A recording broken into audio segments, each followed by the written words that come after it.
মন্দতে আছে, সর্বক্ষণ তোমার মাথার উপরে ছায়ার মতো আছে। তোমার ব্যথার নয়ন নেই, তাই তুমি দেখতে পাচ্ছ না। যার নয়ন আছে সে দেখেছে।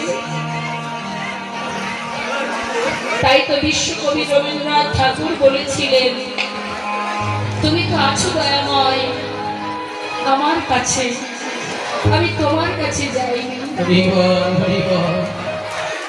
আমার হিয়ার মাঝে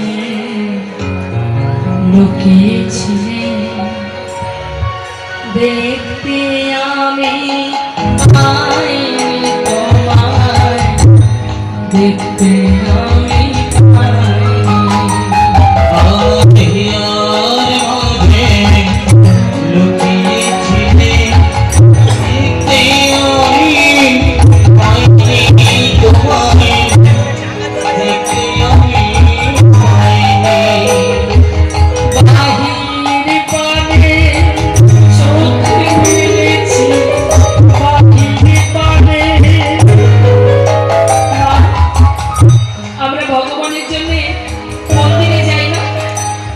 বিভিন্ন মন্দিরে যাই, তীর্থে যাই ভগবানকে দেখার জন্য, কিন্তু শাস্ত্রে পরম ভক্ত বলছে, কবি বিশ্বকবি রবীন্দ্রনাথ ঠাকুর তিনি বলছেন, ওই বাহির পানে চোখ মেলেছি, বাহির পানে